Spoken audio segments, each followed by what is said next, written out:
दैवताय गणाध्यक्षाय धीमहि गुणशरीराय गुणमण्डिताय गुणेशानाय धीमहि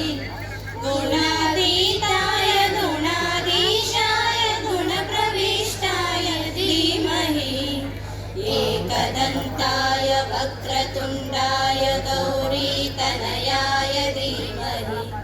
गजेशानाय बालचन्द्राय श्रीगणेशाय धीमहि एकदन्ताय वक्रतुण्डाय गौरीतनयाय धीमहि गजेशानाय बालचन्द्राय श्रीगणेशाय धीमहि गानचतुराय गानप्राणाय गानान्तरात्मने गानोत्सुकाय गानमत्ताय गानोत्सुकमनसे गुरुपूजिताय गुरुदैवताय गुरुकुलस्थायिने गुरुविक्रमाय गुह्यप्रवराय गुरवे गुणगुरवे गुरुदैत्यकलक्षेत्रे गुरुधर्मसदाराध्याय गुरुपुत्रपवित्रात्रे गुरुपाखण्डकण्टकाय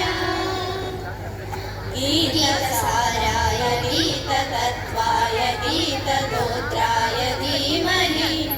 गूढगुल्फाय गन्धमत्ताय गोजयप्रदाय धीमहि गुणातीताय गुणाधीशाय गुणप्रविष्टाय धीमहि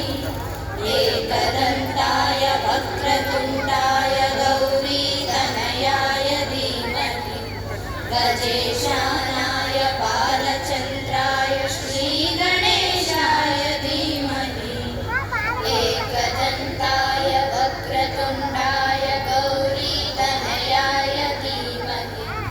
गजेशानाय बालचन्द्राय श्रीगणेशाय धीमहि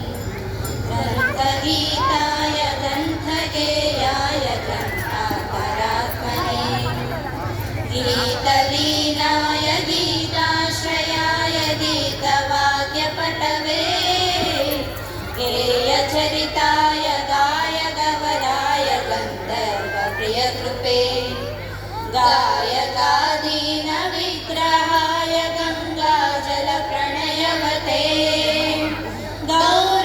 गौरीस्वनन्दनाय गौरीहृदयनन्दनाय गौरभानुसुताय गौरीगणेश्वराय गौरीप्रणयाय गौरीप्रवणाय गौरभावाय धीमहि गोसहस्राय गोवर्धनाय गोपगोपाय धीमहि गुणातीताय गुणाधीशाय गुणप्रविष्टाय धीमहि एकदन्ताय वक्रतुण्डाय गौरीतनयाय धीमहि गजेशानाय बालचन्द्राय श्रीगणेशाय धीमहि एकदन्ताय वक्रतुण्डाय गौरीतनयाय धीमहि गजेशानाय बालचन्द्राय श्रीगणेशाय धीमहि। Thank you.